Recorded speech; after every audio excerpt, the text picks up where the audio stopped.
Bonjour à tous. Aujourd'hui, nous allons voir donc les racines carrées et en particulier, on va voir une formule donc qui n'est plus programme de troisième, mais qu'on peut quand même parler, mais que vous verrez beaucoup plus au niveau seconde. Donc, si jamais on tape sur la calculatrice, on va taper racine carrée de 18 sur votre calculatrice, vous appuyez sur Entrée, et puis vous verrez ce qu'elle vous donne. Moi, quand je fais ça, ça me donne 3 racines carrées de 2. Tiens, d'où ça sort ce truc? Et ben, c'est ce que je vais essayer de vous expliquer. Ce n'est plus au niveau troisième, ça a été enlevé du programme, mais je trouve intéressant d'expliquer comment ça marche.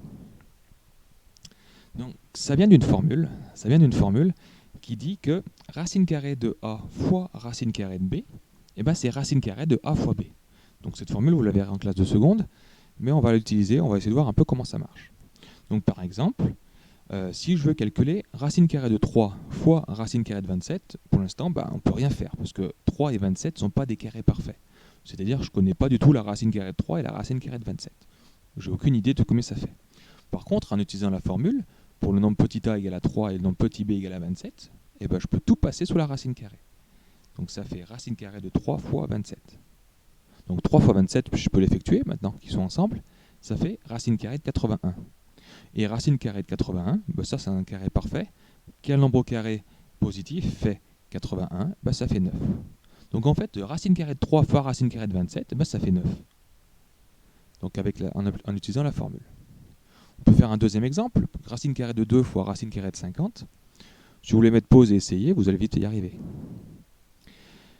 Donc on va faire pareil. Ça fait racine carrée de 2 fois 50, qui fait 100.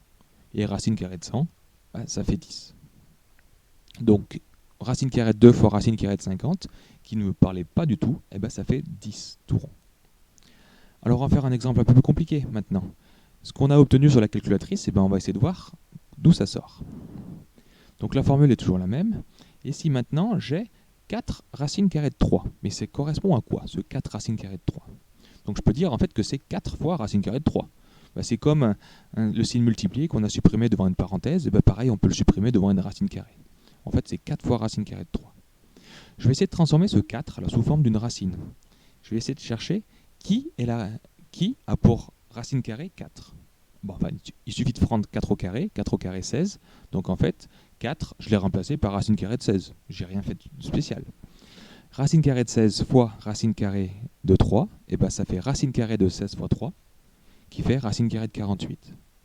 Donc en fait, le racine carrée de 48, c'est égal à 4 racines carrées de 3. C'est ce qu'on essaiera de faire un peu plus tard dans un exemple. Donc voilà. On va faire un autre exemple pour voir si on a compris. Qu'est-ce que c'est que 2 racines carrées de 7? Pareil, c'est 2 fois racine carrée de 7. 2, je cherche quel nombre au carré fait... je cherche quel nombre dont la racine carrée fait 2. C'est 4. Racine carrée de 4 fois racine carrée de 7, qui fait racine carrée de 4 fois 7, qui fait racine carrée de 28. Donc en fait, 2 racines carrées de 7, c'est racine carrée de 28. Bon, c'est pas trop dans ce sens-là que ça nous intéresse beaucoup, au vu de l'introduction. C'est plus dans l'autre sens qu'on va essayer de faire. Donc la formule, c'est la même, sauf que je vais l'écrire dans l'autre sens. Je vais dire que racine carrée de a fois b est égal à racine carrée de a fois racine carrée de b. J'ai rien changé. J'ai juste lu ma formule de gauche à droite. Donc ce qu'on va essayer de faire, c'est se dire, tiens, racine carrée de 8, qu'est-ce que ça nous donne si je veux un peu la décomposer? Alors racine carrée de 8, il faut que j'essaie de le décomposer en une multiplication où il y a des racines carrées assez sympas. Donc 8, je peux l'écrire que c'est 4 fois 2. J'ai rien changé. Je peux donc dire que c'est racine carrée de 4 fois racine carrée de 2, en utilisant la définition. Mais racine carrée de 4, je sais ce que c'est. 4, c'est un carré parfait. Donc c'est 2. C'est 2 fois racine carrée de 2. Et si on veut simplifier un peu l'écriture, on peut supprimer le signe multiplié. Ça fait 2 racine carrée de 2. Donc voilà une étape importante que vous ferez vraiment en seconde. Mais c'est juste pour comprendre la formule. On peut le faire sur plein de nombres. On va le faire pour racine carrée de 20. Alors, il faut essayer de décomposer 20. Alors, ici, c'est là où il y a pas mal d'erreurs qui se font. C'est que les élèves ne sont pas encore habitués, mais 20, il y en a beaucoup qui me disent que c'est 10 fois 2. Donc c'est vrai, il n'y a pas de problème.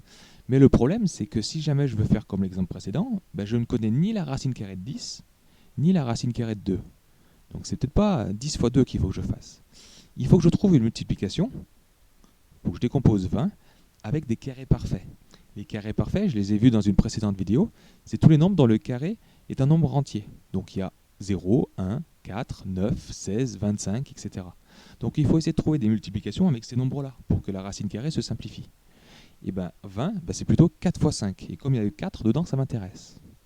Racine carrée de 4 fois racine carrée de 5, et qui fait donc 2 fois racine carrée de 5, 2 racine carrée de 5. Donc voilà, c'est important de trouver des décompositions avec des carrés parfaits. On va faire encore 2 autres exemples pour voir si vous avez compris.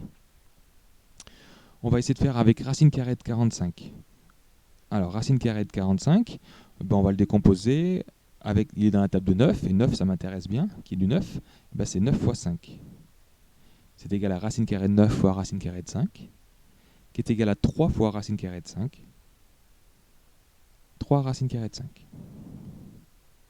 Et un autre exemple avec un nombre un peu plus grand, donc racine carrée de 75. Donc ici, c'est 5 fois 15 aussi, 5 fois 15, mais ni 5 ni 15 ça marche. Donc il faut essayer de trouver 25, c'est 25 fois 3. Ça fait donc racine carrée de 25 fois racine carrée de 3. D'ailleurs, une petite remarque, il y en a qui pourraient me dire que c'est 3 fois 25. Donc ça ferait racine carrée de 3 fois racine carrée de 25, qui ferait racine carrée de 3 fois 5. Mais comme une multiplication ne change pas, on peut l'écrire dans le sens qu'on veut. Par exemple, 4 fois 3 et 3 fois 4, c'est pareil. J'aurais pu inverser. J'aurais pu modifier l'ordre. Donc ça fait 5 fois racine carrée de 3, qui fait 5 racine carrée de 3.